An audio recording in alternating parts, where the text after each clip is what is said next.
भगवान को बुलाने वाले सेवक की क्या दुर्दशा होती है, हम जानने का प्रयास करते हैं।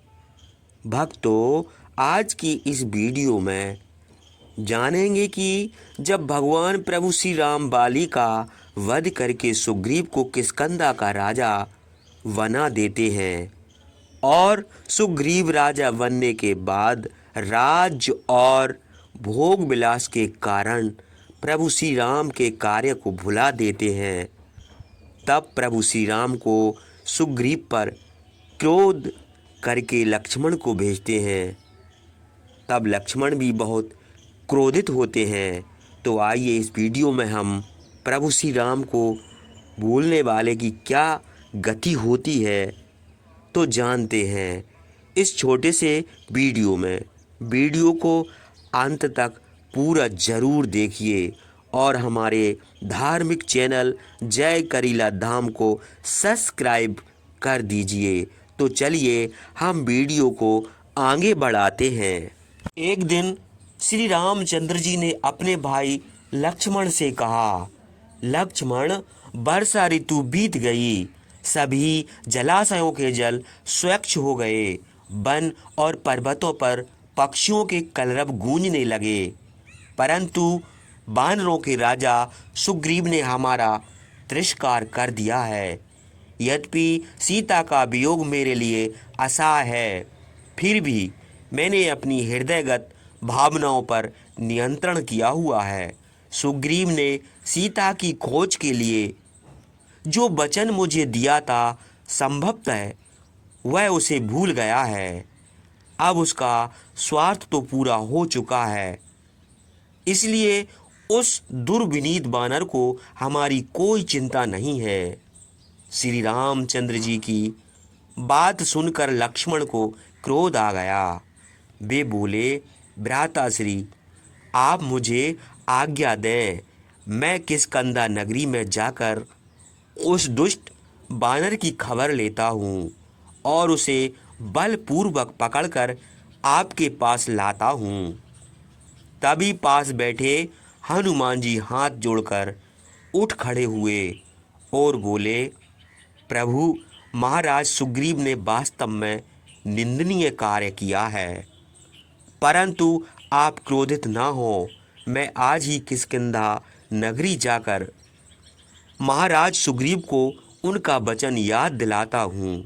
नहीं कपिवर श्री रामचंद्र जी हनुमान जी से बोले, किष्किंधा लक्ष्मण को ही जाने दो और विषय भोग में डूबे हुए उस मूर्ख बानर को सचेत करने दो। तदुपरांत उन्होंने लक्ष्मण की ओर देखा और कहा, प्रिय लक्ष्मण, तुम जाओ और उस कृतघ्न बानर से कहो कि जो व्यक्ति उपकार प्राप्त करके तथा वचन देकर पीछे हट जाता है, वह संसार के समस्त पुरुषों में नीच है, और जो सत्य प्रतिज्ञ है वह उत्तम माना जाता है। जो मित्रता प्राप्त करके भी मित्रता का निर्वाह नहीं करता, ऐसे व्यक्ति की मृत्यु हो जाने पर पशु भी उसका मांस भक्षण नहीं करते।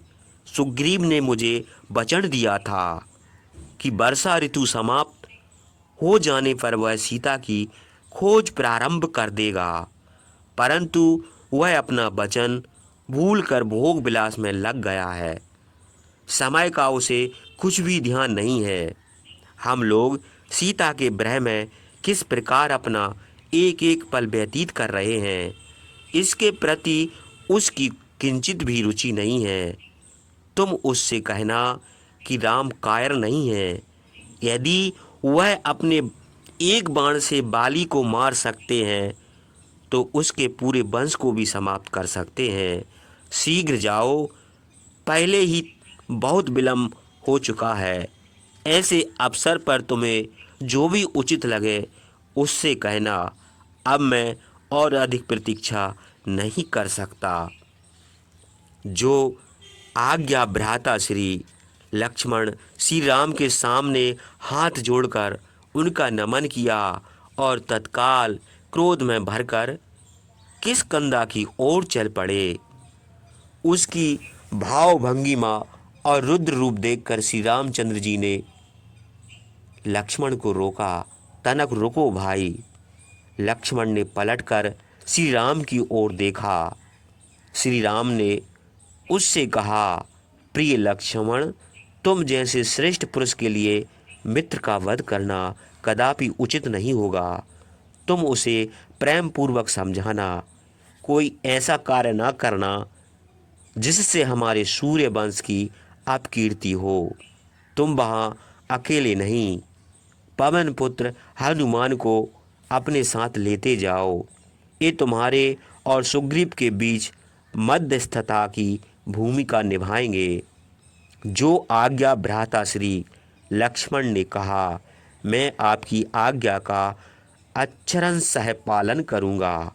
प्रिय हनुमान जी, यदि मेरे साथ चलते हैं तो मुझे कोई उज्र नहीं है। हनुमान जी तत्क्षण उठ खड़े हुए और श्री राम जी को नमन करके बोले, प्रभु, भ्राता लक्ष्मण और मैं वानरराज सुग्रीव को सचेत करने में पूरी तरह सक्षम रहेंगे। आप निश्चित रहें। किष्किंधा नगरी में पहुंचकर लक्ष्मण जी ने वानरराज सुग्रीव को पुकारा। उनके क्रोधित चेहरे और वाणी को सुनकर पूरे नगर में खलबली मच गई। सारे वानर भय से त्रस्त हो गए। सुग्रीव को भी जब लक्ष्मण की क्रोध का पता चला तो वह घबरा कर अपने रंग भवन से बाहर निकल आए और अपने मंत्रियों को बुलाया। बोले, मुझसे बड़ी भारी भूल हो गई है जो मैं अपने वचन का पालन ना कर सका। मैं राव रंग में डूबा रहा। श्री राम ने मेरे साथ मैत्री करके मेरा जो उपकार किया है उसका बदला चुकाने का सामर्थ्य मुझ में नहीं है।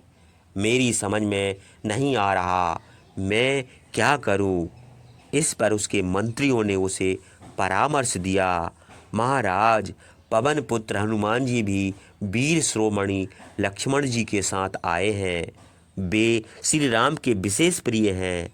आप उन्हें आगे करके लक्ष्मण जी से मिलें और उनका क्रोध शांत करने के लिए अपनी भूल स्वीकार कर उनके साथ तत्काल श्री रामचंद्र जी से भेंट करने चलें। तुम्हारा परामर्श उत्तम है। सुग्रीव जी बोले, चलो हम सभी लक्ष्मण जी की अगुवाई के लिए चलते हैं। सुग्रीव उन्हें साथ लेकर तत्काल लक्ष्मण जी के सामने जा पहुँचे और हाथ जोड़कर बोले, प्रिय लक्ष्मण, मैंने मैत्री धर्म का समुचित पालन नहीं किया। मैं श्री राम का अपराधी हूँ। मुझसे बड़ी भारी भूल हुई है। आप मुझे क्षमा करें। लक्ष्मण का क्रोध अभी तक शांत ना हुआ था। वे बोले, वानरराज, तुम जैसा कृतघ्न व्यक्ति संसार में कोई दूसरा नहीं है। भ्राता श्री ने अपना मैत्री धर्म निभाते हुए तुम्हारा उपकार किया, परंतु बदले में तुमने अपना वचन तोड़ा है। इसके लिए बाली की भांति तुम्हारा भी वध किया जा सकता है। गो हत्या, मदफाही, चोर और व्रत भंग करने वाले व्यक्ति के लिए संतों ने प्रायश्चित का विधान रखा है, परंतु कृतघ्न व्यक्ति के लिए क्षमा करने का कोई मार्ग नहीं है। तुमने अपने अभिचारी आचरण के लिए भ्राताश्री को दिए वचन का उल्लंघन किया है। तुमने अपना स्वार्थ तो सिद्ध कर लिया, पर जब हमारे कार्य का समय आया तो तुम पीछे हट गए। लगता है तुम भी बाली के मार्ग का अनुसरण करना चाहते हो। लक्ष्मण की कठोर वाणी को सुनकर सुग्रीव बार बार कांपने लगा। तब हनुमान जी ने आगे आकर सुग्रीव से कहा, महाराज, प्रिय लक्ष्मण का क्रोध अकारण नहीं है। आपसे जो असावधानी हुई है प्रभु श्री राम को उसी का दुख है। हे कपिराज, श्री राम जानते हैं कि राज्य और स्त्री का सहवास अच्छे से अच्छे बैरागी व्यक्ति के मन को भी चंचल बना देता है। कामासक्त व्यक्ति को देश काल, अर्थ और धर्म का ज्ञान नहीं रह जाता। आप भूल रहे हैं कि आपकी आज्ञा से ही मैंने विभिन्न पर्वतों पर निवास करने वाले करोड़ों वानरों को संगठित कर लिया है। वे सभी अत्यंत पराक्रमी और वीर हैं। वे तो कब से आपकी आज्ञा का प्रतीक्षा कर रहे हैं। अभी भी कुछ नहीं बिगड़ा है। आप सचेत होकर अभी श्री रामचंद्र जी की सेवा में चलकर उनके कार्य के लिए तैयार हो जाएं, तो करुणा निधान श्री राम जी आपको क्षमा कर देंगे।